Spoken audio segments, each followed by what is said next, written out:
Cell biology. जैसे एक दीवार को बनाने के लिए बेसिक यूनिट ईंट की ज़रूरत होती है, इसी तरह एक जानदार की बॉडी को बनाने के लिए सेल का होना बुनियादी शर्त है। ये बात हमने फर्स्ट मॉड्यूल के अंदर डिस्कस की थी कि चीज़ जो ज़िंदगी रखती है उसकी बॉडी का सेल से बना होना ज़रूरी है। आपके सामने एक स्ट्रक्चर मौजूद है जिसके अंदर नंबरिंग में बहुत सारे पार्ट्स पड़े हुए हैं। इन पार्ट्स को हम ऑर्गेनेलिज कहते हैं। इन ऑर्गेनेलिज के मिलने से एक सेल बनता है और ये ऑर्गेनेलिज मुख्तलिफ काम सर अंजाम देते हैं जिससे एक सेल का पूरा फंक्शन बनता है। ये सारे काम कैसे सर अंजाम देते हैं इंशाल्लाह इस कोर्स के अंदर आगे मज़ीद डिस्कस करेंगे हम लोग। इसके दरमियान में एक न्यूक्लियस होता है जो इन सब ऑर्गेनेलिज के काम को कंट्रोल कर रहा होता है। ये बनेगी it is the study of structure and function of cell and cell organelles. तो इसके अंदर हम सेल ऑर्गेनेलिज यानी कि सेल के अंदर मौजूद छोटे छोटे पार्ट्स, ये जो जिनके ऊपर नंबर लिखे हुए हैं, इनके स्ट्रक्चर को समझते हैं और इनके फंक्शन को समझते हैं। प्लस हम इनके मिलने से जो सेल बनता है उसके स्ट्रक्चर और फंक्शन को डिस्कस करते हैं। नेक्स्ट ब्रांच है हिस्टोलॉजी। आपको जानकर बड़ी हैरानी होगी कि कुछ सेल्स ऐसे होते हैं जो अकेले अपनी लाइफ को नहीं गुजार पाते, तो वो आपस में मिलते हैं और एक नई चीज़ बनाते हैं। उस नई चीज़ को हम कहते हैं टिश्यूज़।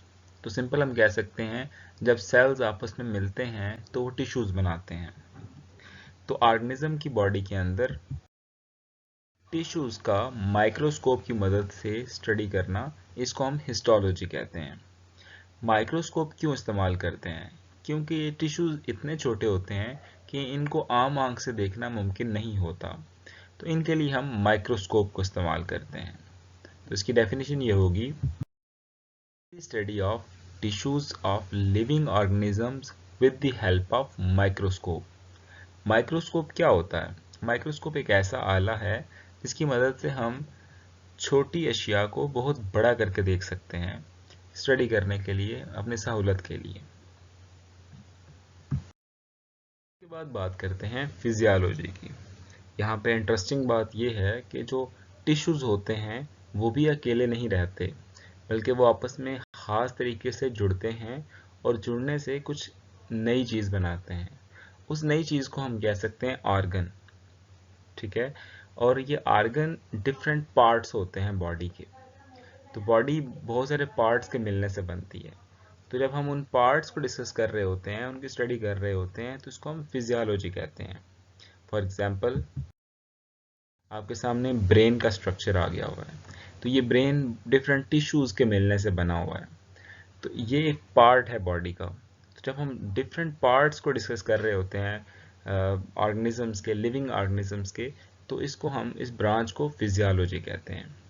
फॉर एग्जांपल, इंसान के बॉडी की बात करें तो इसके अंदर स्टोमिक भी है, लंग्स भी हैं, इसके अंदर लीवर भी है, इसके अंदर किडनी भी है, हार्ट है। तो ये सारे पार्ट्स हैं जिनके मिलने से बनी हुई है। Plus arms, hands, foot, legs etcetera, तो ये भी इसी के अंदर शामिल होते हैं। तो इसकी डेफिनेशन क्या हो? It is the study of functions of different parts of living organisms. तो यहाँ पे डिफरेंट पार्ट्स के फंक्शन को स्टडी किया जा रहा है जो लिविंग ऑर्गेनिजम्स के अंदर मौजूद होते हैं। अगली ब्रांच है एनाटॉमी। एनाटॉमी के अंदर हम लोग लिविंग ऑर्गेनिजम्स के इंटरनल स्ट्रक्चर की स्टडी करते हैं। फॉर एग्जांपल, के सामने इंसान के इंटरनल स्ट्रक्चर यानी कि स्केलेटन का एक स्केच मौजूद है, एक पिक्चर मौजूद है। इसके अंदर आप देख सकते हैं कि ये वो हड्डियों का ढांचा होता है जो इंसान की बॉडी को एक शेप प्रोवाइड करता है। इसी तरह बहुत सारे ऑर्गेनिजम्स हैं जिनकी एक ख़ास शेप होती है और वो शेप उनके इंटरनल स्ट्रक्चर की वजह से होती है।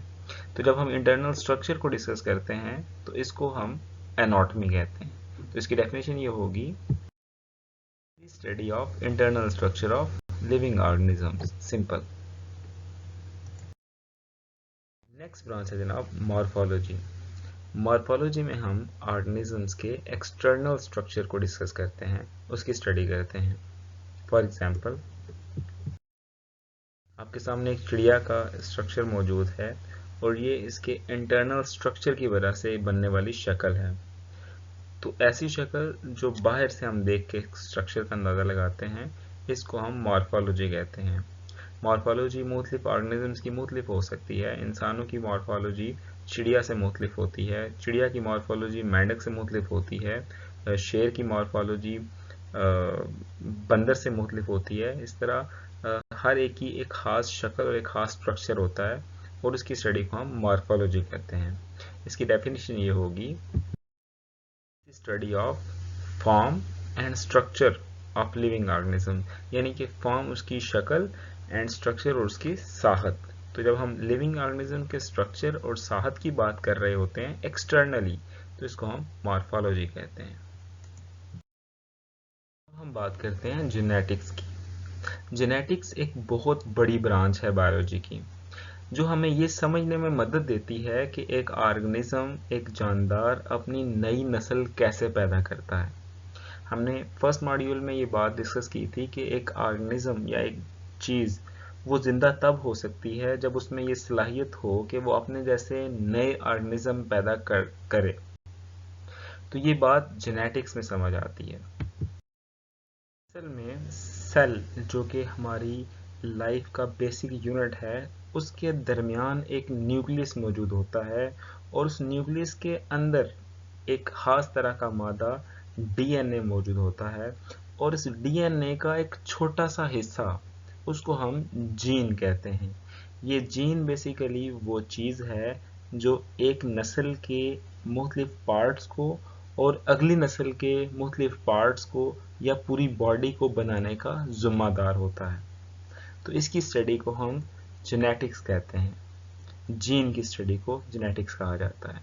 इसकी डेफिनेशन ये होगी, स्टडी ऑफ जीन, जीन की स्टडी है। और नेक्स्ट कहता है and their role in inheritance, और जीन का रोल इनहेरिटेंस में क्या है, ये स्टडी किया जाता है। यहाँ पे आप सोच रहे होंगे कि इनहेरिटेंस क्या होता है। तो इनहेरिटेंस ये विरासत है, ये वो खसूसियात होती हैं, ये वो खूबियाँ होती हैं जो एक ऑर्गेनिज्म यानी कि बाप से नेक्स्ट ऑर्गेनिज्म, अगली नस्ल के अंदर ट्रांसफ़र होती हैं। मिसाल के तौर पे अगर बाप ऑर्गेनिज्म यानी कि लाइफ रखता है, तो ये मस्ट ऐसा होगा कि जो अगली नस्ल पैदा होगी वो भी अपने अंदर लाइफ की खसूसियात रखती होगी। तो ये जो चीज़ें ट्रांसफ़र हुई हैं एक ऑर्गेनिज्म से दूसरे ऑर्गेनिज्म में, इसको हम इनहेरिटेंस कहते हैं। अब हम बायोलॉजी की एक इंटरेस्टिंग ब्रांच एम्ब्रियोलॉजी की बात करते हैं। यहाँ पे अपनी सहूलत के लिए मैं इंसान की मिसाल लेना मुनासिब समझूंगा कि इंसान में दो जेंडर मौजूद हैं, एक मर्द और एक औरत। तो आधा सेल मर्द से आता है और आधा सेल औरत से आता है, दोनों सेल हाफ हाफ मिलते हैं और एक मुकम्मल सेल बनता है। अब ये सेल एक पूरे इंसान में कैसे कन्वर्ट हो जाता है, वो छोटा सा सेल एक पूरा इंसान कैसे बना देता है, ये डिफरेंट स्टेजेस में से कैसे कैसे गुजरता है, इसकी स्टडी को हम एम्ब्रियोलॉजी कहते हैं। इसकी डेफिनेशन ये होगी, it is the study of development of an embryo to new individual. Development का मतलब होता है कि वो बढ़ता कैसे है। एम्ब्रियो ये एक छोटा सेल यानी कि हाफ सेल बताया आपको कि मदर से आता है, हाफ सेल आपको बताया कि फादर से आता है, दोनों मिलके एक एम्ब्रियो बनाते हैं और वो एम्ब्रियो फिर मुकम्मल इंसान में यानी कि इंडिविजुअल में कैसे डेवलप होता है, इसकी स्टडी को हम एम्ब्रियोलॉजी कहते हैं। और last branch, last but not least, taxonomy. आपको पता है कि इस दुनिया के अंदर बहुत ज़्यादा ऑर्गेनिजम्स मौजूद हैं, जानवर हैं, परिंदे हैं, पौधे हैं, माइक्रो ऑर्गेनिजम्स हैं। इन सब को समझना, स्टडी करना और इनकी स्टडी को फिर स्टोर करना, ये एक बहुत मुश्किल काम है। साइंटिस्ट क्या करते हैं, अपनी सहूलत के लिए इनको ग्रुप्स में डिवाइड कर लेते हैं और इनको ख़ास नाम देते हैं। ये खास नाम देना और ग्रुप्स में डिवाइड करना, इसको टैक्सोनॉमी कहा जाता है। इसमें हम बज़ाहिर एक जैसे नज़र आने वाले ऑर्गेनिजम्स को एक ग्रुप में रखते हैं और उनसे जो मुख्तलिफ होते हैं उनको दूसरे ग्रुप में रखा जाता है। मिसाल के तौर पे जो दरख्त एक जैसे हैं उनको आप उठा के एक ग्रुप बना देते हैं उनका, और उनसे जो मुख्तलिफ ग्रुप्स के दरख्त होते हैं उनका अलग ग्रुप बना दिया जाता है। इसी तरह जानदारों की बात की जाए तो बिल्ली और शेर, इनको ये मिलती जुलती खसूसियात रखते हैं तो इनको एक ग्रुप में रखा जाता है। इंसान और बंदर की खसूसियात एक जैसी होती हैं तो इनको एक ग्रुप में रखा जाता है। इसी तरह हर एक का अलग अलग ग्रुप बनाया जाता है, उनको मुख्तलिफ नाम दिए जाते हैं। तो ये जो प्रोसेस होता है, इसकी जो स्टडी होती है नेमिंग एंड क्लासिफिकेशन की, इसको हम टैक्सोनॉमी कहते हैं। तो इसकी डेफिनेशन क्या होगी? is the study of naming and classification of living organisms into groups and subgroups। Groups होते हैं कि आप ऑर्गेनिजम्स को ग्रुप में बनाते हैं और ग्रुप के अंदर एक छोटा ग्रुप मजीद बना देना या 2-3 ग्रुप बना देना, इसको सब ग्रुप्स कहते हैं।